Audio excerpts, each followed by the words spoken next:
নাতে নাতে আমাদের হুজুরকে দিয়ে দেখতেছি, বর্তমান হুজুরকে দিয়ে। আর কোন হুজুরের এই ছোট বয়স তো আমরা পাই নাই, তখন হুজুরের বড় বয়সটা আমরা পেয়েছিলাম, ছোট বয়সটা পাই নাই। আমাদের সৌভাগ্য যে আমাদের বর্তমান হুজুরকে পারলে আমরা এই বয়স থেকে পাচ্ছি, যে বয়সে উনি আমাদের প্রস্তুত হয়ে যাচ্ছে। এবং বিভিন্ন জায়গায় যে ডাকতেছে, সামান্যভাবে তো ডাকে না, ডাকার পিছনে কারণ আছে। যেভাবে সামনাসামনি কষ্ট আশা করেন যে ইসলামের যে কোনো ব্যাপারে, যে কোনো অবস্থায়, যে কোনো খান থেকে কষ্ট করেন আপনারা। একটু অনুমতি দেন। শফিক ভাই বললো যে অপারেশন করলে ফিস্টুলা ঠিক মতো ভালো হয় না, আবার দেখাবে। অনুমতি দেন। সেখানে বিভিন্ন ধরনের প্রশ্ন হুজুরকে করতেছেন, হুজুর প্রশ্নের উত্তর দিচ্ছেন, উত্তর দিয়ে আবার এটা কোরআন এবং হাদিস থেকে সাবেত করে হুজুরের মোবাইলের মধ্যে সেই যেটা আয়াতটা আছে, এবারটা আছে, সেটা ওনাদেরকে দেখাই দিচ্ছেন। এইভাবে ওরা দেখতে দেখতে ওরা এত কনভিন্স, হাজব্যান্ড, ওয়াইফ, বাচ্চা কাচ্চা, মানে পুরো ফ্যামিলি বয়স হয়ে গেছে। ওরা কথা বলতেছে বয়স কেন লাগবে, অনেক কিছু।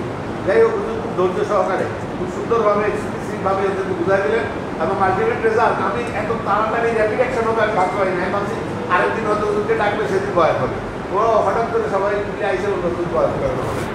এই যে আল্লাহ খাস দরবার, এটাই তার প্রমাণ যে হুজুর সত্যিকার অর্থে হেদায়তের সাথে যে কোনো কার্যক্রম, যে কোনো ব্যক্তি শিক্ষা করে। দুনিয়াতে কোনো স্বার্থ নাই, দুনিয়াতে কোনো রেজামন্দি গেজা কিছুই নেই। সুন্দরভাবে উত্তর দিলে ওরা মাইন্ড করবে না কি করবে, ওইসব কোনো কথা নেই। ওরা রেফারেন্স দিতে সৌদি আরব এটা হইল, ওইটা খুব সুন্দরভাবে বুঝা দিলেন কেন সৌদি আরবের সঙ্গে আমরা চিন্তা ভাবনা করবো না, আমরা কারণ করোনা দিয়ে চিন্তা ভাবনা করবো, কেন করবো? কারণ একটা আমাদের কাছে করোনা দিয়ে শিখে গেছে, আমরা সেইটার রেফারেন্সেই সব কিছু করবো। এবং হাদিসে তখন যাবো যখন কোরআন শরীফের কোনো রেফারেন্স পাবো না, তখন হাদিসে যাবো। কিন্তু কোরআন শরীফে যেখানে পেয়ে যাচ্ছি তখন আমরা হাদিসে যাবো কেন? তো আল্লাহর খাস রহমত, আল্লাহর খাস দয়া, হুজুর এভাবে করে ওদেরকে দেখাই দিলেন। দেখা যাওয়ার পর আল্লাহর খাস রহমত, আল্লাহর খাস দয়া, আমাদের সামনে সবে বরাত আসতেছে, সবে বদল আসতেছে এবং ইসালের সব আসতেছে সামনে। সেটা হয়তো ইয়ার পরে হবে, তো 27 জুলাইয়ের আশেপাশে হবে। রমজানের পর পড়তেছে এবার, রমজানের পরে রমজান, তারপরে সর্বরাত, এগুলো হয়ে যাওয়ার পরে সর্বকদর, এগুলো হয়ে যাওয়ার পরে। আচ্ছা, আরেকটা দাওয়াত দিয়ে রাখি আগেই, আগামী শুক্রবার দুপুরবেলায় আমার ওই যে ফ্ল্যাট উদ্বোধন হবে এবং সেটার জন্য খাওয়া দাওয়া আগামী ইয়াতে তো করার কথা না, আগামী শুক্রবার। কাজে এখন তো দুপুরে তো সবাই আসে না, কিন্তু আগেই দাওয়াত দিয়ে রাখলাম, দুপুরে সবাই আসবেন। দরকার হলে ক্লাসটা মোকাদ্দাম করা যায় কিনা এটা চিন্তা করব, খাওয়া দাওয়া শেষে ক্লাস সারা যায় কিনা এটা চিন্তা ভাবনা করব। আপনারা সবাই দুপুরে উপস্থিত হইলে। হ্যাঁ হ্যাঁ, সকালে তো সিলেক্টিভ কয়েকজন কথা বলবো। হ্যাঁ, ওইটা না, ওইটা বলার দরকার নেই, এটা আপনারা। হ্যাঁ, বহু কষ্টে আমরা রেডি করছি, কারণ অনেক কষ্ট হয়েছে। যাই হোক, 2 বছরের উপর সময় লাগছে। হ্যাঁ, 2 বছরের উপরে সময় লেগে গেল। এখানে এটা কঠিন পরীক্ষা, তুলনা করবো না, শুধু এইটুকু বলবো যে হুজুর ধীর স্থিরভাবে, অস্থিরতা নাই। যখন হয় কষ্ট হয়ে গেছে, হুজুর আপনাকে আমি উঠাই দেয়, এই করি সেই করি, হুজুর বলে অস্থির হওয়ার দরকার নেই। আল্লাহ যখন পছন্দ করবে তখন আপনি আস্তে আস্তে আপনার কাজ করেন। তো আল্লাহ রহমত ইনশাআল্লাহ সবাই জানাই দিবেন সবাইকে। হুজুরের যাতে প্রথমে অনুষ্ঠান হবে ইনশাআল্লাহ, আল্লাহ জুম্মার পর। হ্যাঁ, জুম্মার পরে আল্লাহ যদি বাচ্চা রাখে আমরা সবাই এখানে জুম্মা করবো। জুম্মা পড়ার পর জুম্মার পরে ইনশাআল্লাহ জুম্মার পরেই আগে খাওয়া দাওয়া। হ্যাঁ, ঠিক আছে, খাওয়া দাওয়া শেষ করে তারপর গিয়ে ওখানে দোয়া, দোয়া মিলাদ। হ্যাঁ, খাওয়া দাওয়ার পরে, খাওয়ার পরে। আর আমরা নামাজ পড়ে এসে খাই ফেলবো। হ্যাঁ,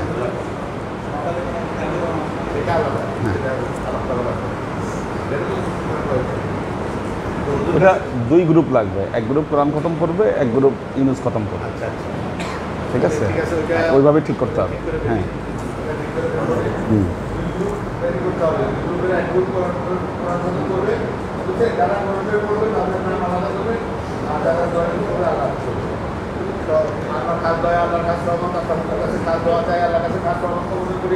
সত্যিকার অর্থে অন্তর থেকে যেন আমরা হুজুরকে ভালোবাসতে পারি। শুধুমাত্র আল্লাহর আছে, দুনিয়ার কোনো অস্ত্র নাই আমাদের, দুনিয়ার কোনো চাকচিক্য নাই, চাওয়া নাই। তার প্রমাণ বলতে হয় যে আলো চলে গেছে, যে তার মন্দিরকে লিখে রাখছে, তবে এই টাকা দিয়ে কোথায় খাওয়াবেন, এই টাকা দিয়ে একসাথে খরচ করবেন, সব কিছু। সে তো জানতেই ছিল যে সে চলে যাবে, এবং সেই চলে যাওয়ার প্রস্তুতি সে এত সুন্দরভাবে নিয়ে গেছে, প্রত্যেকটা জিনিস ডায়েরিতে লিখে রেখে গেছে। এবং ছোটো ভাইজান আমাকে বললো সব ইমপ্লিমেন্ট করে দিচ্ছে যে কোথা থেকে কী করবা কীভাবে আমি এই টাকাটা জমাইলাম কোথা থেকে এই টাকাটা পাইলাম সেই সব ইমপ্লিমেন্ট করে দিচ্ছে। তো এই যে ডেডিকেশান এটা এদের মধ্যে আছে, এদের থেকে আমাদের শিখতে হবে, আমরা যখন শিখতে পারি ওদের কাছে খাওয়া দোয়া দেয়, আমাদের কাছে খাওয়া সমর্থনা করি, ওই আল্লাহ হাত বসে শিখবো তখন দরকারকে ইনস্ট্রুমেন্টের পর দিতে পারি এই দরকার।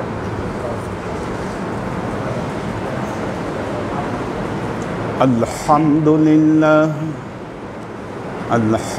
لله نحمده ونستعينه ونستغفره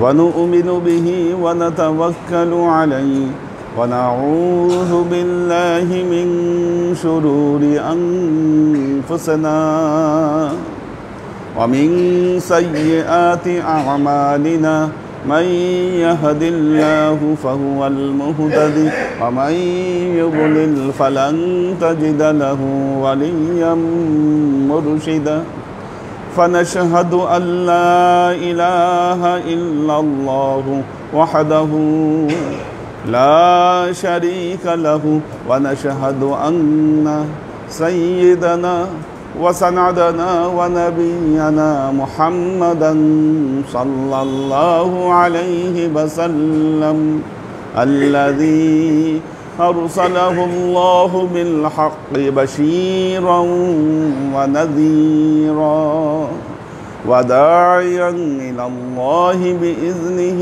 وسراجا منيرا. وقال الله تعالى في كلامه المجيد وفرقانه الحميد ما كان محمد أبا أحد من رجالكم ولكن رسول الله وخاتم النبيين وكان الله بكل شيء عليما. إن الله وملائكته يصلون على النبي يا أيها الذين آمنوا صلوا عليه وسلموا تسليما. صلى الله على محمد صلى الله عليه وسلم صلى الله على صلى الله عليه وسلم صلى الله على محمد صلى الله عليه وسلم. আল্লাহর আশিক ও সালেক বৃন্দ, আজকের ক্লাসটা যুবক নির্ভর ক্লাস। অনেক ইয়াংরা আজকে আসছে, যারা এতদিন গ্যাপ ছিল মোটামুটি অনেকেই আজকে দেখছি যে উপস্থিত হচ্ছে। মুরব্বীরা একটা প্রতিষ্ঠানের অলংকার, ওনারা অলংকার, কিন্তু কোনো জাতিকে কোনো প্রতিষ্ঠানকে এগিয়ে নেওয়ার জন্য যাদেরকে গুরুত্বপূর্ণ ভূমিকা পালন করতে হয় তারা কিন্তু যুবক। আল্লাহর নবী যখন ইসলামের দাওয়াত দিলেন মক্কায়, আল্লাহর নবীর ডাকে বুড়ারা কিন্তু সাড়া দেয়নি, খুব কম, হাতে গোনা কয়েকজন দিয়েছেন, তাও অনেক পরে। প্রথমেই যারা আল্লাহর নবীর ডাকে সাড়া দিয়েছিলেন তারা ছিলেন যুবক। কারণ 4 খলিফা তাদের সবাই তখন যুবক ছিলেন। হযরত ওমর রাদিয়াল্লাহু তাআলা আনহু যখন ইসলাম কবুল করেন তখন ওনার বয়স ছিল 27 বছর, 27 বছরের যুবক। এবং উনি ইসলাম কবুল করার পরেই ঘোষণা দিলেন ইসলামের কোনো কিছু গোপনে হবে না, এখন সব প্রকাশ্যে হবে। কাজেই ইসলামকে এগিয়ে নেবার জন্য ওনারা গুরুত্বপূর্ণ ভূমিকা পালন করেছেন। দেখুন একটা জিনিস, আমাদের কিছু বিষয় এই পৃথিবীতে আল্লাহ, একটা জিনিস মনে রাখবেন, এই পৃথিবীতে আল্লাহ প্রত্যেকটা মানুষকে বাদশাহী দিয়েছে কিছু না কিছু। এখানে সবাই বাদশাহ। কীরকম? কীরকম? আপনাকে তো আল্লাহ একটা ফ্যামিলি দিয়েছে না কি? যার ফ্যামিলি আছে, আপনার ওয়াইফ আছে, আপনার বাচ্চা আছে, কি আপনার ফ্যামিলির বাদশা আপনি, ওটার মালিক আপনি। আল্লাহ আপনাকে এই মালিকানা দিয়েছে। এবং দেখবেন ফ্যামিলির মধ্যেও পলিটিক্স চলে। একটা দেশের মধ্যে যেমন রাজনীতি হয়, ফ্যামিলির মধ্যেও এরকম রাজনীতি ঘটে। কাজেই মনে রাখবেন, আল্লাহ আপনাকে যে সম্পদটা দিয়েছে ওইটা আপনার মালিকানাধীন। এই দুনিয়ায় ওইটা আপনার জন্য নিয়ামত, এবং এই নিয়ামতের ব্যাপারে আল্লাহ আপনাকে কাল কিয়ামতের ময়দানে প্রশ্ন করবেন। এটা কিন্তু হেলাফেলা বিষয় নয়, হেলাফেলা বিষয় নয়। আল্লাহ কাউকে কম সম্পত্তি দিয়েছেন, কাউকে বেশি দিয়েছেন। কি কারো হয়তো দেশের বাড়িতে 1 খণ্ড জমি আছে, তিনি ওই জমির মালিক, ওটাই তার রাষ্ট্র, ওখানেই তার বাদশাহী, ওই 1 খণ্ড জমির মধ্যে। আল্লাহর নিয়ামতগুলাকে এইভাবে চিন্তা করুন, এইভাবে চিন্তা করুন। একটা জিনিস মনে রাখবেন, আমাদের বাংলাদেশে অনেক ইসলামী দল রয়েছে, মাঝে মধ্যে এক একটা দল বের হয়। যেমন হিজবুত তাহরির একটা আছে, মাঝখানে বের হয়েছিল, তারা খেলাফত প্রবর্তন করতে চায়। জামাত ইসলাম যারা আছেন তারা ইসলামী আইন প্রবর্তন করতে চায় দেশের জন্য। একটা জিনিস খেয়াল করবেন, একটা জিনিস খেয়াল করবেন, সবারই মূল লক্ষ্য একটা, গদিতে বসা, মসনদে বসা, দেশের ক্ষমতায় বসা। আর ইতিহাস বলে ক্ষমতায় বসতে গিয়ে পূর্ববর্তীতে মুসলমানেরা কি করেছে, কি ন্যাক্কারজনক ঘটনা ঘটিয়েছে, এটা ইসলামের ইতিহাস বলে দেয়। ইসলামের ইতিহাস খুঁজলে আপনি পাবেন। এজন্য মনে রাখবেন, ইসলামী আইন প্রতিষ্ঠার জন্য আপনার রাষ্ট্রের ক্ষমতায় বসেই আপনাকে আইন প্রতিষ্ঠা করতে হবে, বিষয়টি তা নয়। আপনি যখন মুরিদ, আপনার জন্য এই দরবারের সীমানাই হচ্ছে আপনার ইসলামী রাষ্ট্র। কি এটাই আপনার জন্য ইসলামী রাষ্ট্র। আপনার কাছে মুসলিম জাহানের খলিফা হচ্ছে আপনার মুর্শিদ। এটা মনে রাখতে হবে আপনাকে। কি আপনি এখানে আগে ইসলামী আইন চর্চা করুন না, আপনি ইসলামী আইন প্রতিষ্ঠা করুন আপনি এই জায়গার মধ্যে। তারপর দেখা যাবে যে আপনি কোথায় প্রতিষ্ঠা করবেন না করবেন। আপনার ব্যক্তিগত জীবনে ইসলাম নাই, পারিবারিক জীবনে ইসলাম নাই, সামাজিক জীবনে ইসলাম নাই, আপনি রাষ্ট্রীয় জীবনে ইসলাম কায়েম করবেন। ইসলামী এগুলা জিহাদের সংজ্ঞা। জিহাদের সংজ্ঞা মানে, জিহাদ মানে রক্তপাত নয়, জিহাদ মানে রক্তপাত নয়। আল্লাহর নবী কোন পরিপ্রেক্ষিতে, কোন জায়গায়, কেন করেছেন যুদ্ধ, তার অনেক প্রেক্ষাপট আছে। ওগুলো বিচার করলে, যাচাই করলে, ইতিহাস পড়ুন, আপনার কাছে সব সামনে চলে আসবে। কাজেই মনে রাখবেন, আপনি যখন সালেক, আপনি যখন মুরিদ, আপনার কাছে এই দরবারই হচ্ছে একটা রাষ্ট্র। কি এর কাছে আপনার দায়বদ্ধতা আছে, এর কাছে দায়বদ্ধতা আছে আপনার। এটা বাদশাহী, মনে রাখতে হবে।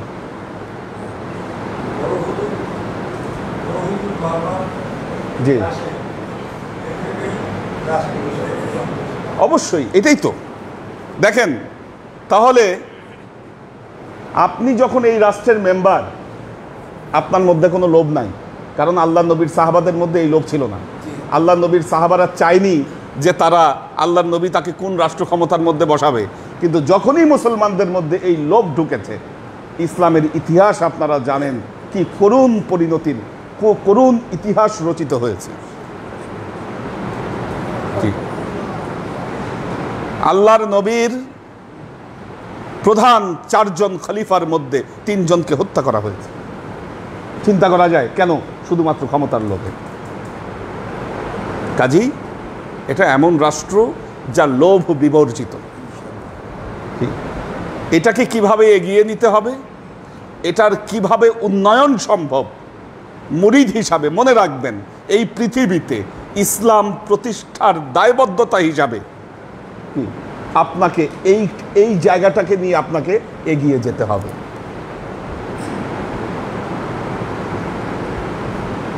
না হলে পৃথিবী যেভাবে চলছে, কি সেকুলার পৃথিবী, কি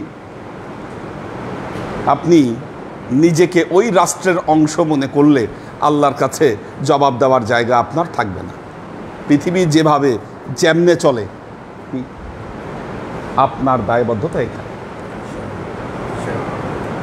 আল্লাহর আশেক ও সালেক বৃন্দ, এই কনসেপ্ট এটা সবসময় মাথার মধ্যে রাখবেন। লাইলাতুন নিসফে মিন শাবান, যেটা গুরুত্বপূর্ণ। আজকে ক্লাস আরও আগে শুরু করার কথা ছিল। আমি একটা টেলিভিশনে গিয়েছিলাম, বলেছিল সন্ধ্যা পর্যন্ত। ওদের রেডি করতে করতে আর এত মানে দুর্বল ব্যবস্থাপনা, পরে আমি উঠে চলে আসছি রেকর্ডিংয়ের মাঝখানে রাগে। তো যাই হোক, আল্লাহর আশেক ও সালেক বৃন্দ, যারা ইয়াংদের মধ্যে যারা অনিয়মিত, আপনারা নিয়মিত হয়ে যান ক্লাসে। আমরা লাইলাতুন নিসফে মিন শাবান সম্পর্কে আলোচনা করছি। একটা কথা বলেছি, শবে বরাত সম্পর্কে শতর্ধ হাদিস আছে। কি শতর্ধ হাদিস আছে? যেই বিষয় সম্পর্কে 100টার উপরে হাদিস থাকে, ওই বিষয় কখনো দুর্বল থাকতে পারে না। যদিও 2-1টা দুর্বল বর্ণনা থাকে, অধিক বর্ণনার কারণে সেটাও শক্তিশালী বর্ণনায় পরিণত হয়। এটাই হচ্ছে নিয়ম এলমে হাদিসের, এটাই নিয়ম। যারা শবে বরাতের বিরুদ্ধে কথা বলছেন, তারা এই সমস্ত কিছু না জেনেই গায়ের জোরে শবে বরাতকে অস্বীকার করতে চাচ্ছেন, এবং এর পিছনে একটা ঘৃণ্য উদ্দেশ্য রয়েছে। হ্যাঁ, দুরভিসন্ধি রয়েছে। দুরভিসন্ধিটি হলো ইহুদি খ্রিস্টানদের স্টাডি আছে মুসলমানদের কিসে উন্নতি হয় আর কিসে অবনতি হয়। নামাজের শেষে মুসলমানেরা প্রার্থনা করে আল্লাহর দরবারে মোনাজাত করে, দেখবেন এই মোনাজাতের পিছনে লেগেছে। যেই মিলাদে আল্লাহ নবী বলেছেন আল্লাহ নবীর উপর দরুদ পড়লে তার উপর 10টি রহমত নাজিল হয়, 10টি গুনাহ মাফ হয়ে যায়, 10টি মর্যাদা বৃদ্ধি করে দেওয়া হয়, কি এই দরুদের পেছনে লাগছে, এই মিলাদের পেছনে লাগছে। কি যেই শবে বরাত মুসলমানদের ভাগ্য রজনী, তার ভাগ্যকে পরিবর্তন করে দিতে পারে, এই মুসলমানদের ভাগ্য রজনীর পেছনে লেগেছে। আমি যেহেতু বলেছি 100টি হাদিস আছে, আমি চিন্তা করেছি যত কয়টা পারি, এই শবে বরাতের ক্লাস যে কয়দিন চলছে সব সম্ভব নয়, তবে যে কয়টা পারি আপনাদের সামনে শোনাবো, একেবারে এবারত সহ হাদিস আপনাদের সামনে। আজকে কতগুলো হাদিস আপনাদের সামনে এবারত সহকারে পড়ে শোনাবো, যেগুলো ফেমাস হাদিস যে তা নয়। মশহুর হাদিসগুলো তো আছেই, মশহুর হাদিসগুলো খুতবায় আলোচনায় সব সময় এর আগে বলে আসছি, এর আগে আপনারা শুনেছেন যে মশহুর হাদিস যেগুলো ছিল। আজকে কয়েকটা আপনাদেরকে এখান থেকে শোনাবো, আপনাদেরকে কতগুলো হাদিস।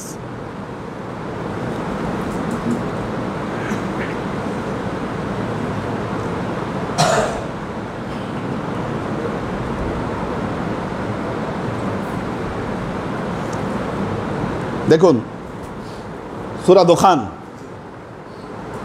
লাইলাতুম মুবারাকা, লাইলাতুম মুবারাকার ব্যাপারে তাফসীরে কুরতুবী, সেখানে বলা হচ্ছে লাইলাতুম মুবারাকা ইউকালু লাইলাতুন নিসফে মিন শাবান। লাইলাতুম মুবারাকা কোনটা? লাইলাতুন নিসফে মিন শাবান, মধ্য শাবানের রাত্রি। ওয়ালাহা আরবাআতু আসমা, এর 4টা নাম আছে। ওয়ালাহা আরবাআতু আসমা, এই লাইলাতুন নিসফে মিন শাবান ছাড়াও এর আরো 4টা নাম আছে। 4টা নাম আছে। কে সেই নাম? 1 নম্বর লাইলাতুম মুবারাকা, এর এক নাম হচ্ছে লাইলাতুম মুবারাকা, বরকতপূর্ণ রাত। 2 নম্বর লাইলাতুল বারাআত, বারাআত, বারাআত। আচ্ছা, বারাআত শব্দটা কিন্তু আরবি শব্দ, বরাত না, বারাআত না, না। বিষয় হচ্ছে এখানে যে বানানটা লেখা আছে লাইলাতুল বারাআত, বে রে আলিফ হামজা তে, কি বারাআতুম মিনাল্লাহি ওয়া রাসূলিহি, সূরা তাওবার শুরুতে যে বারাআতুন শব্দটি আছে ওই শব্দটি মানে সম্পর্ক ছেদ করা। কারণ হাদিসের মধ্যে আল্লাহর নবী বলেছেন এই রাত্রিতে আল্লাহ তাআলা প্রথম আসমানে নেমে আসেন, সবাইকে মাফ করে দেন যারা আল্লাহর কাছে মাফ চায়। শুধু দুই প্রকার ব্যক্তিকে মাফ করবেন না, যে আল্লাহর সাথে শিরক করে এবং যে মানুষের সাথে হিংসা পোষণ করে। এই দুই প্রকার ব্যক্তি ছাড়া আল্লাহ সবাইকে মাফ করে দেন। কাজে এই যে সম্পর্ক ছেদ করছে দুই প্রকার ব্যক্তির সাথে, এই জন্য এই রাতের নাম হলো লাইলাতুল বারাআত। আচ্ছা, লাইলাতুস সাক, লাইলাতুস সাক। আচ্ছা, সক শব্দটি হচ্ছে মানুষের যে আমল নামা যেটা লেখা হয় কি সেটাকে বলা হয় সাক, আমল নামার রাত এটা। চতুর্থ হচ্ছে লাইলাতুল কদর, লাইলাতুল তাকদীর, লাইলাতুল তাকদীর। এই রাতের আরেকটি নাম হচ্ছে তাকদীরের রাত। লাইলাতুল তাকদীর, এই রাতের আরেকটি নাম তাকদীরের রাত, যেহেতু এই রাতে বান্দার তাকদীরকে লেখা হয়। আচ্ছা, ওয়া ওয়াসসাফাহা বিল বারাকাত লিমা ইয়ানজালুল্লাহু ফিহা আলা ইবাদিহি মিনাল বারাকাত আল খায়রাত আস সাওয়াব। এই রাতের সিফাত হচ্ছে এই রাতে আল্লাহ তাআলা বরকত নাজিল করেন তার পুরো বান্দাদের জন্য, খায়রাত নাজিল করেন, কল্যাণ নাজিল করেন, আস সাওয়াব এবং সওয়াব আল্লাহ তাআলা এই রাত্রিতে নাজিল করেন। আচ্ছা,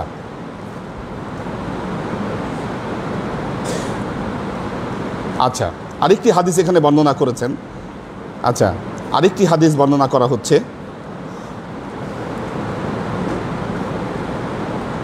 দেখুন, রুবিয়া কাতাদা আন ওয়াসিলা আন্না নবী সাল্লাল্লাহু আলাইহি ওয়াসাল্লাম ক্বালা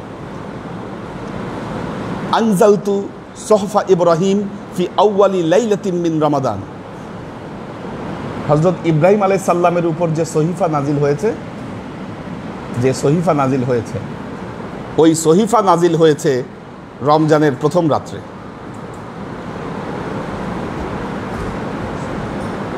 সহিফা, সব নবীর উপর কিন্তু পূর্ণাঙ্গ কিতাব নাজিল হয়নি, পূর্ণাঙ্গ কিতাব নাজিল হয়নি, বাকি নবীদের উপর সহিফা নাজিল হয়েছে। হযরত ইব্রাহিমের সহিফা নাজিল হয়েছে রমজানের প্রথম রাত্রিতে। ওয়া ইন্না হাযা লাফি সুহুফিল উলা সুহুফি ইব্রাহিমা ওয়া মূসা। কি ইব্রাহিমের সহিফা নাজিল হয়েছে প্রথম রমজানে। হ্যাঁ, সহিফার বাংলা হচ্ছে ছোট কিতাব, ছোট বই, চটি বইয়ের মতো আর কি, চটি টাইপের যে বইগুলা ওইটাকে সহিফা বলে। এটা পূর্ণাঙ্গ কিতাব না, ওই ছোট ছোট বইয়ের মতো ছিল যেগুলো ওনাদের উপর নাজিল হয়েছে। হ্যাঁ, হ্যাঁ, ছোট্ট পুস্তিকা আর কি, ওই রকম ছিল আগের কিতাবগুলো। তো হযরত ইব্রাহিম আলাইহিস সালামের সহিফা নাজিল হয় রমজানের প্রথম রাতে। ওয়া উনজিলাতিত তাওরাত। আচ্ছা, লাস্তা মাজিনা মিন রমাদান ওয়া আনজালাতিজ জাবুর আল ইসনা আশারা মিন রমাদান। আচ্ছা, এই তাওরাতও নাজিল হয়েছিল রমজানের মাঝামাঝি সময়ে, জবুর নাজিল হয়েছে 22 রমজান, 22 রমজান। আচ্ছা, এরপরে ইনজিল নাজিল হয়েছে আশারাতা 18 রমজান, 18 রমজান।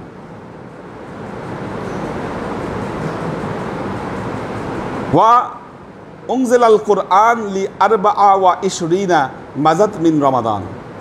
বলা হচ্ছে কোরআন নাজিল হয়েছে 24 রমাদান। বিভিন্ন হাদিস অনুযায়ী আরও বর্ণনা রয়েছে। আচ্ছা, তো এইখানে যে কথাটা বলতে চাচ্ছেন হযরত কাতাদার বর্ণনায়, কোরআন তো 23 বছর, দীর্ঘ 23 বছর আল্লাহ নবীর উপর নাজিল হয়েছে কোরআন। কিন্তু হযরত কাতাদার বর্ণনা থেকে জানা যায় যে এই যে এক রাত্রিতে নাজিল হওয়ার যে বিষয়টা, এটা আসলে আল্লাহর তরফ থেকে এই প্রথম আসমানে একটা জায়গা আছে, লাউহে মাহফুজ থেকে প্রথম আসমানে বাইতুল ইজ্জত নামক একটি জায়গা রয়েছে। ওই বাইতুল ইজ্জত নামক জায়গায় মাহে রমজানুল মোবারকে পবিত্র কোরআন নাজিল হয়েছিল, যার প্রমাণ পাওয়া যায় শাহরু রমাদান আল্লাযী উনজিলা ফীহিল কুরআন। সমন্বয় হচ্ছে সূরা দোখানের নাজিল, সূরা কদরের নাজিল আর মাহে রমজানের নাজিল। এই নাজিলের মধ্যে সমন্বয় হলো পবিত্র কোরআন লাউহে মাহফুজ থেকে প্রথম আসমানের বাইতুল ইজ্জতে নাজিল হয়েছিল মাহে রমজানুল মোবারকের যে কোনো সময়। আর এই পৃথিবীর বুকে আল্লাহর নবীর কাছে সর্বপ্রথম কোরআন নাজিল হয়েছে লাইলাতুল মুবারাকা তথা লাইলাতুল নিসফে মিন শাবান তথা শবে বরাতের রাত্রিতে। এজন্য মনে রাখবেন 2 রাত্রিই কোরআন নাজিলের রাত। কি শবে বরাতও কোরআন নাজিলের রাত, লাইলাতুল কদরও কোরআন নাজিলের রাত। শবে বরাতও তকদিরের রাত, শবে বরাতও তকদিরের রাত, শবে কদরও তকদিরের রাত। কিভাবে? তাফসীরে কাশফ আল্লামা জামাখশরী রহমতুল্লাহ আলাইহি তিনি বলেছেন একটা হাদিসের রেফারেন্স দিয়ে, শবে বরাতে বান্দার 1 বছরের আমলকে পেশ করা হয়। বাজেট সংসদে কি করে? সংসদে আগে বাজেট পেশ করে, কি তারপর যাচাই বাছাই করে সেটাকে পাশ করে। আল্লাহ এই লাইলাতুল কদরের রাতে বান্দার 1 বছরের বাজেট এটাকে পেশ করে। শবে কদর পর্যন্ত প্রায় 40 দিনের পার্থক্য, প্রায় 40 দিনের পার্থক্য। এই সময়টা যাচাই বাছাই হবে, যাচাই বাছাই হয়ে লাইলাতুল কদরে ওইটাকে আল্লাহ পাশ করে দেবে। কাজেই 2টাই তাকদীরের রাত, এটা মাথায় রাখবেন।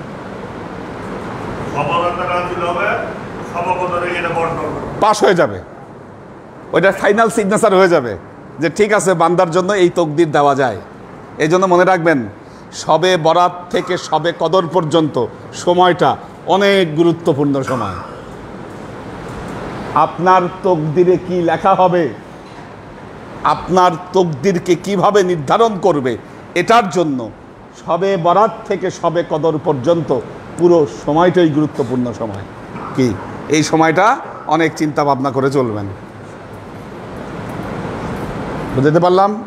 আচ্ছা, আমরা আরো কিছু হাদিস পড়ি। আচ্ছা, অকালা একরমা, কয়েকজনের চোখ একটু বন্ধ হয়ে আসছে, খুলেন। এই আর 2-3টা হাদিস, এই পৃষ্ঠাটা পড়ি শেষ করব, যেহেতু আজকে দেরি হয়ে গেছে। আচ্ছা, অকালা একরমা লাইলাতুল মুবারাকা হিয়া লাইলাতুন নিসফি মিন শাবান। লাইলাতুল মুবারাকা হচ্ছে মধ্য শাবানের রাত্রি। আচ্ছা, ইবরামু ফিহা আমরুস সানা, এই রাতে 1 বছরের আমরকে, 1 বছরের আদেশকে আল্লাহ নির্ধারণ করেন। ওয়া ইউনসাকুল আহইয়া মিনাল আমওয়াত, দেখেন কথাটা দেখেন, ইউনসাকুল আহইয়া মিনাল আমওয়াত। এই রাতে অনেকের নামে মৃত্যু লেখা হয়ে গেছে, দেখেন মৃত্যু লেখা হয়ে গেছে অনেকের নামে। এই রাতে আল্লাহ কি করেন? ইউনসাকু, সেটাকে রদ করে দেন।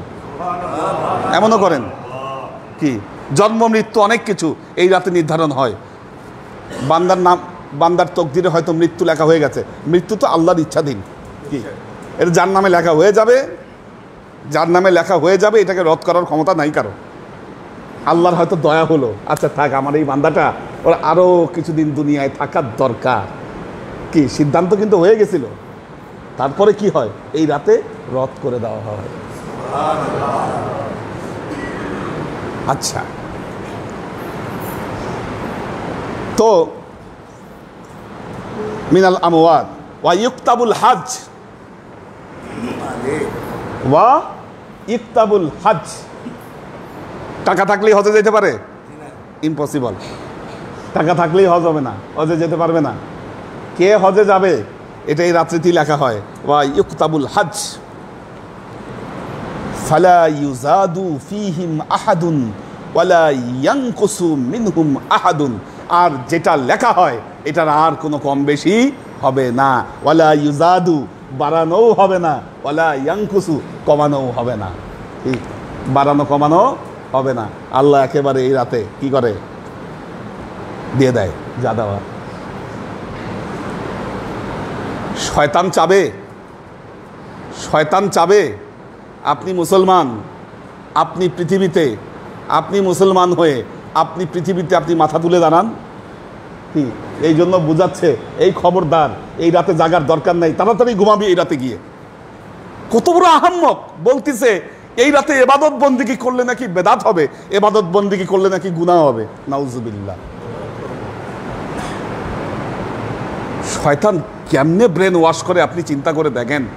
এক রাতে আল্লাহর বান্দা যদি বন্দিগি করে, এবাদত বন্দিগি করে, এতে নাকি তার গুনাহ হবে।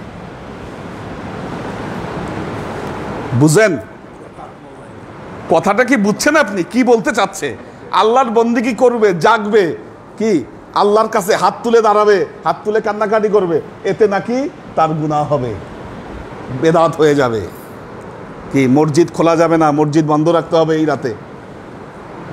কোথায় আসি আমরা?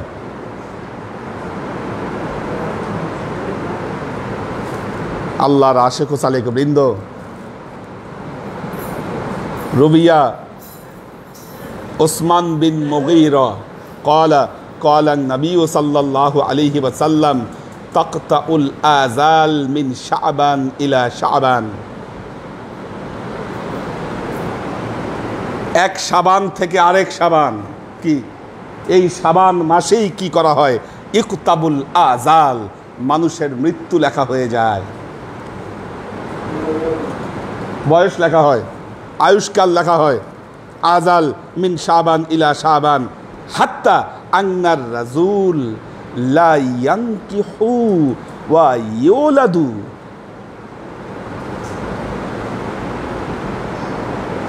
এরাতেই লেখা হয় কে বিয়ে করবে,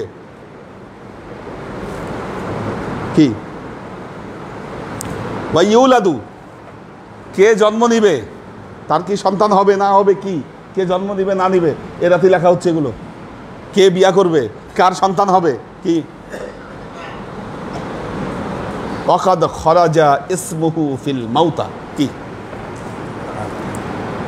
ওয়াকাদ খরাজা ইসমুহু ফিল মাউতা। অথচ দেখা যাচ্ছে এই রাতেই আবার কারো কারো নাম মৌতের খাতায় উঠে যাচ্ছে। আল্লাহর কি খেলা! বিয়েও লিখে দিচ্ছে এই রাতে, জন্মও লিখে দিচ্ছে। দেখুন এগুলো একটাও বানায় বলছি না, সব আল্লাহ নবীর হাদিস,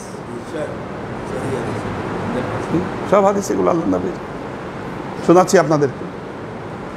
কেন ওই যে গবেটগুলা, শয়তানগুলা বলে কি কোনো হাদিস নাই?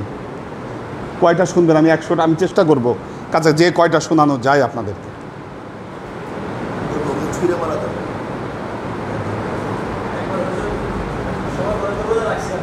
হ্যাঁ,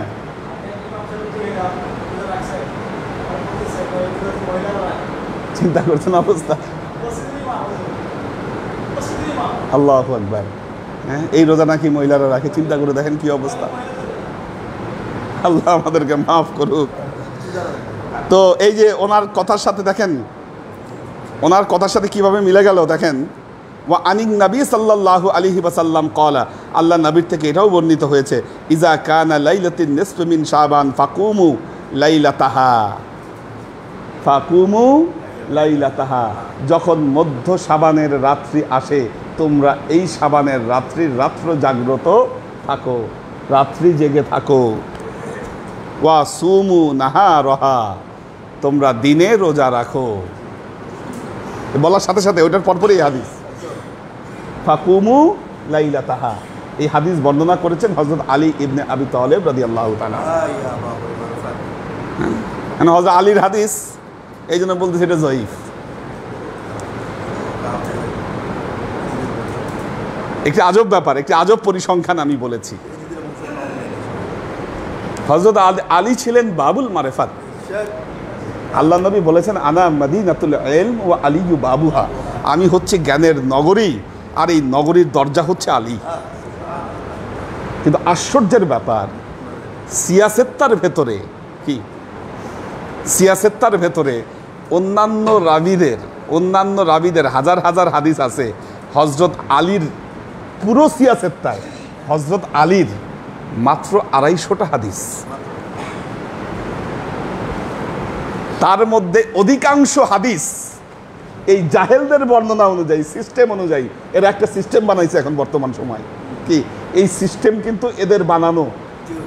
মজার ব্যাপার হচ্ছে যেই হিসাবে হাদিসকে বলে জয়ীফ, দুর্বল, এই সিস্টেম বানাইছে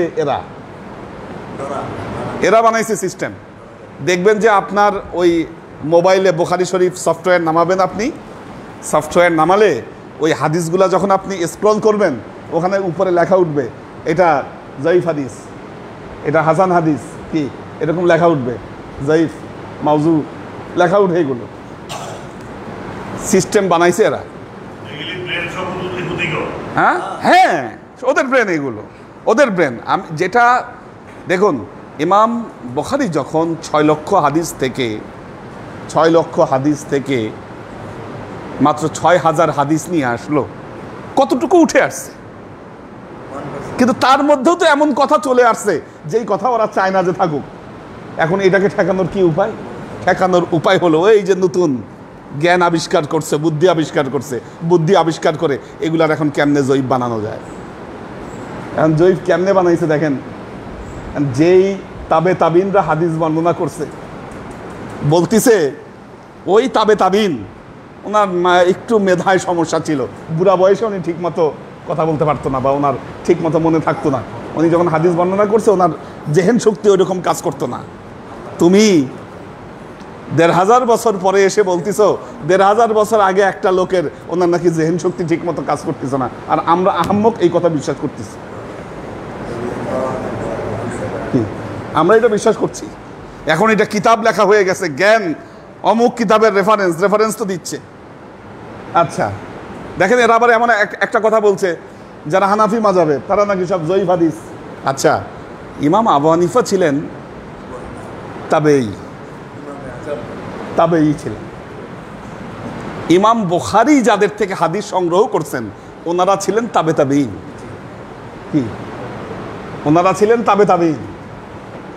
এখন দেখেন এদের যুক্তিটা কি বলছে। ইমাম বুখারী যে সময় হাদিস বর্ণনা করেছেন, প্রত্যেক স্তর ঠিক আছে যে হাদিসের, ওই হাদিসটা একদম সহিহ হাদিস। ইমাম আবু হানিফা কই থেকে হাদিস পাইছে? আরে উনি নিজেই তো তাবি, উনি সাহাবার থেকে ডাইরেক্ট শুনছেন। কি ওনার তো এই সিস্টেমে পড়াই লাগে না, উনি তো সিস্টেমের আগে, উনি তো এগুলা সিস্টেমের আগে। উনি বুঝতে হবে তো আপনাকে। এখন যার ইতিহাস সম্পর্কে ধারণা নাই, কে আগে কে পরে, কিভাবে এটা বর্ণিত হয়েছে, এগুলো সম্পর্কে যার কোনো ধারণা নাই, এ তো মনে করতেছে আরে বাবা অমুক শায়েখ, সে মদিনা থেকে ফারেক হয়ে আসছে, সে আজহার থেকে ফারেক হয়ে আসছে, ওই শায়েখ বলছে। দেখেন ওই শায়েখ বলছে। এখন ওই শায়েখ কেন বলতেছে? ওই শায়েখ যখন মদিনায় গিয়েছে, তখন এই শায়েখকে একটা বই পড়ানো হয়েছে মদিনা ইউনিভার্সিটিতে। যেই বই লেখা হয়েছে ধরেন 1901 সালে লেখা বই, বা 1850 সালের লেখা একটা বই শায়েখকে পড়াইছে, যেটা অমুক লিখে গেছে, এই বই পড়ো এটা। উনি এটা পড়ছেন, পরে ওনার মধ্যে অকাট্য জ্ঞান আসছে, আর তাই তো। কিন্তু উনি তো এটা চিন্তা করে নাই যে যেই তাবির ব্যাপারে এখানে লেখা, উনি হচ্ছে কত প্রায় 1200-1300 বছর আগের উনি, আর আমি আজকে তার প্রায় 1500 বছর পরে আমি এই কিতাব পড়তেছি। তো উনি কিভাবে এটাকে সার্টিফাই করলো যে ওই ওনার নাকি জেহেন শক্তি ভালো ছিল না? কি দেখেন, আমি যদি অসমন্বয়গুলো যদি আপনাদের সামনে তুলে ধরি, আপনারা অ্যাস্ট্রোনাইজড হবেন। কি অ্যাস্ট্রোনাইজড হবেন। কিন্তু পরে আবার আমার বিরুদ্ধে সমালোচনা বের হবে যে হুজুর হাদিসের বদনাম করে, হাদিসের বদনাম করে। ছোট্ট একটা কথা বলি, তাহলে বুঝবেন আপনারা যে একভাবে জ্ঞানের সমন্বয় করা যায় না। আপনারা একটা শুনছেন যে ইমাম বুখারী একজনের কাছে হাদিস সংগ্রহ করতে গিয়েছেন। এখন দেখেছেন যে সে তার গাধা পথ চলছে না, এটা বোঝার জন্য আপনাদেরকে শুনতে হবে কথাগুলো। গাধা যাচ্ছে না, এখন কিভাবে গাধাকে আগায় নিবে? লাঠির আগায় মূলা বাঁধছে, বেঁধে ওই গাধাকে লোভ দেখায় দেখায় সে নিয়ে যাচ্ছে। এটা দেখে উনি আর ওনার কাছ থেকে হাদিস নেন না, এনার থেকে নেওয়া যাবে না। বুখারীতে ওমর ইবনুল আসের অনেক হাদিস আছে, যেই ওমর ইবনুল আস সাহাবী ছিলেন, বদনাম করা যাবে না। আমি বদনাম করছি না, সমালোচনা করছি না, আমি শুধু জানার জন্য বলছি আপনাদেরকে। জুমাতুল জেন্দালে সিফিনের যুদ্ধের পর যে ঘটনা ঘটেছিল, কি যেটা নিয়ে আলী এবং হযরত মুয়াবিয়ার মধ্যে কোনো সমাধান হলো না, অর্থাৎ দুই পক্ষ থেকে দুইজন প্রতিনিধি নিয়োগ করা হলো। এক পক্ষ থেকে ওমর ইবনুল আস আর আরেক পক্ষ থেকে হযরত আবু সাইদ খুদরি, এই যে আবু মুসা আশআরী, এই যে দুইজনকে যে দেওয়া হলো প্রতিনিধি, কি সবার সামনে বেঈমানি করলো যিনি, কি ওনারটা কেমনে আসে? কোথায় তাকুয়া, কোথায় পরেজগারিতা? কই? বুঝতে অনেক কিছু এখানে গবেষণার আছে, কাজে এত লাফায়েন না। আমি একটা কথা বলবো, এত লাফায়েন না। 100টা হাদিস আপনাদের সামনে নিয়ে আসবো লাইলাতুন নিসফ মিন শাবানের ব্যাপারে, কি তার মধ্যে তো বলেছি একটা হাদিস, যেটা দেখেন সমালোচনা বের করতে করতে, লাইন বের করতে করতে, কি একটা উপায় তো থাকতে হবে। এখন একটা হাদিসের ব্যাপারে কোনো উপায় নাই, যেটা বলেছে বাইহাকি শরীফে বর্ণিত হয়েছে, হযরত মুআয ইবনে জাবাল রাদিয়াল্লাহু তাআলা আনহুর বর্ণিত হাদিস। টোটাল ব্যাপারে আমার স্টাডি করার শেষ। এটা কি 100টা হাদিস কোথায় কোনটা আছে, কি কোন হাদিসের রাবি কে, কোন পর্যায়ের রাবির কোনটা, ফাঁকি দেওয়ার কোনো উপায় নাই। এখন প্রযুক্তি অনেক আগে গেছে, জ্ঞানগুলো এখন স্পষ্ট। ভোগীযুগের কারবার, ভোগীযুগের দিন, উপায় কোনোটাই এখন নাই, কোনোটাই নেই।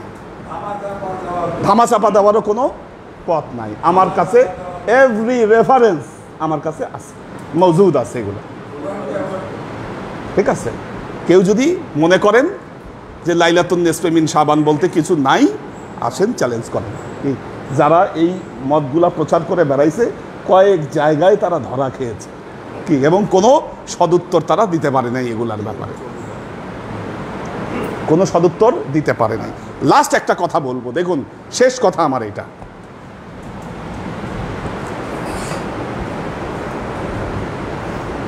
এখন তো লাইলাতুন নিসফ মিন শাবানকে তো অস্বীকার করতে পারে না, এটা তো হাদিসে আছে, সহিহ হাদিসে আছে।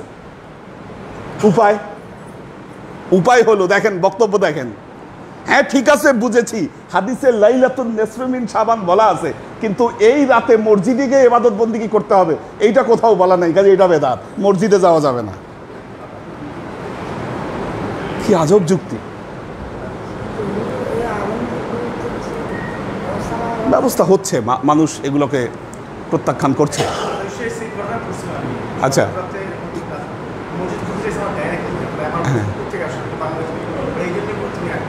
হ্যাঁ, তো বললে যে মসজিদে যাওয়া লাগবে না, মসজিদে গিয়ে ইবাদত বন্দেগী করা যাবে না।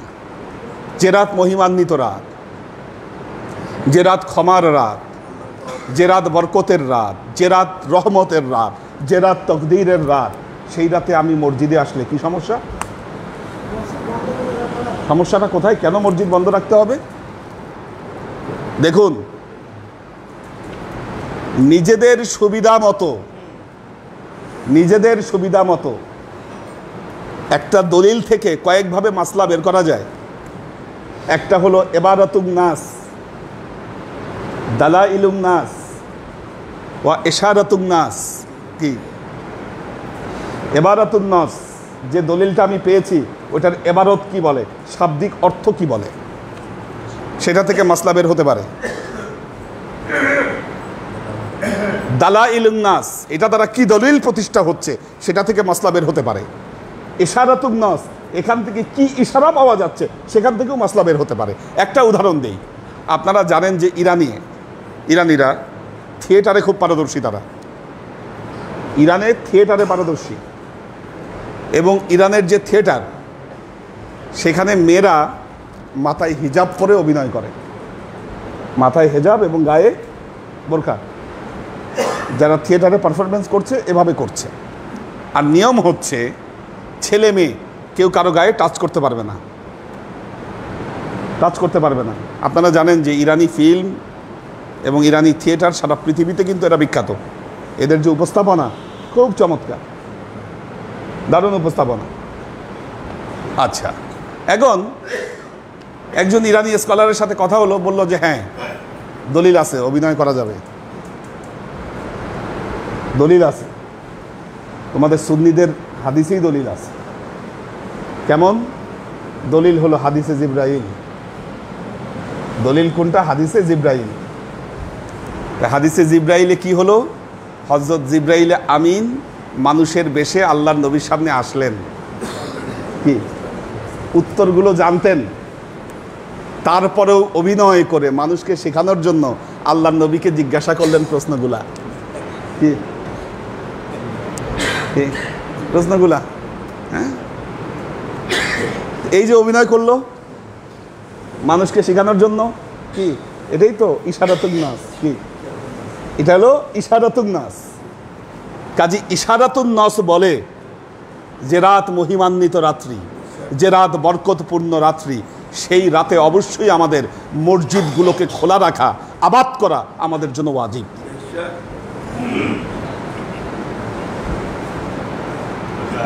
কেউ এই রাতের মাহাত্ম্য থেকে কেউ মাহরুম হবেন না। জীবনের যত কাজ আছে এই রাতকে বন্দিগির জন্য উৎসর্গ করে দেন। এই রাত আপনাদের উৎসর্গিত থাকবে। ব্যবসা বাণিজ্য এগুলা করার বহুত সময় পাবেন। আল্লাহ আপনার দোয়া কবুল করলে কি এই রাতে আপনার সব কিছু হয়ে যেতে পারে, আল্লাহ সবই কবুল করে নিতে পারেন। কাজেই কাজ কর্ম দুনিয়াবি মাসলাক যা আছে সব কিছুকে পরিত্যাগ করুন এই রাতের জন্য। কি আমল করব আমরা সেই ব্যাপারে সামনের ক্লাসে ইনশাল্লাহ তালকিন দিব, দিক নির্দেশনা দিব। এবং এই রাতের সবচাইতে গুরুত্বপূর্ণ আমল হচ্ছে দান। এজন্য বলেছি কেউ দানের খাতা থেকে মাহরুম থাকবেন না। 10 টাকা হলেও যেন আপনার নামে দান উপস্থাপিত হয়। ছেলে সন্তান যারা আছে, বাচ্চা কাচ্চা যারা আছে, সবার নামই ইনক্লুড করবেন। কেউ যেন এখান থেকে মাহরুম না হয়। আল্লাহ আমাদের সবাইকে কবুল করুন।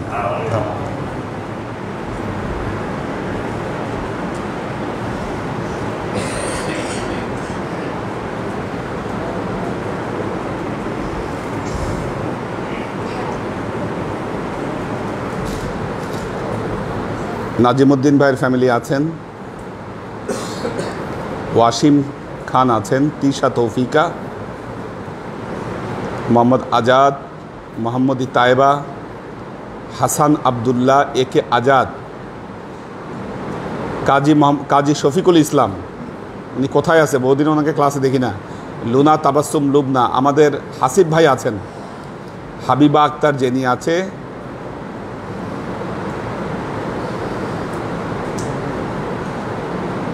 আচ্ছা সাইফুল্লাহ রিঙ্কু বাহরাইন থেকে, আসসালামু আলাইকুম হুজুর, আমাদের সবার জন্য দোয়া করবেন, সকল পীর ভাই এবং পীর বোনদেরকে সালাম।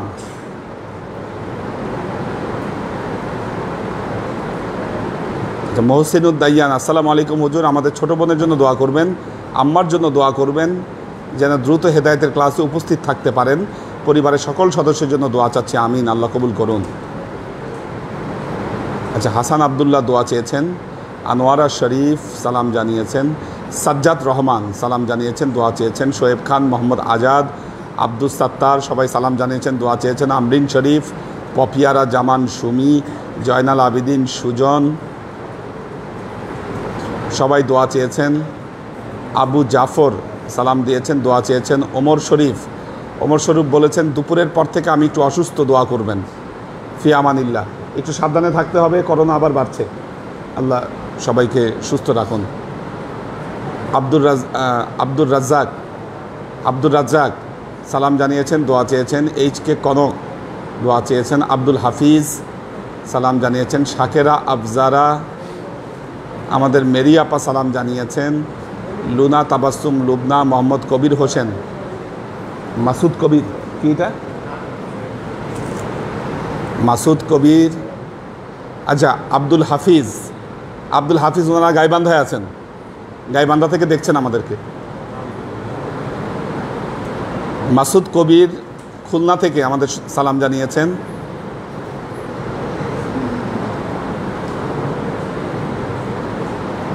মোহাম্মদ রুমি দোয়া চেয়েছেন। আব্দুল সাত্তার ভাই আসসালামু আলাইকুম, আজকে ক্লাসে আসতে পারিনি, 3 দিন যাবৎ জ্বর, আজকে জ্বর কমেছে, কালকের ভেতর ডাক্তার দেখাবো ইনশাল্লাহ, ফি আমানিল্লাহ, সমস্যা হলে ফোন দিয়েন।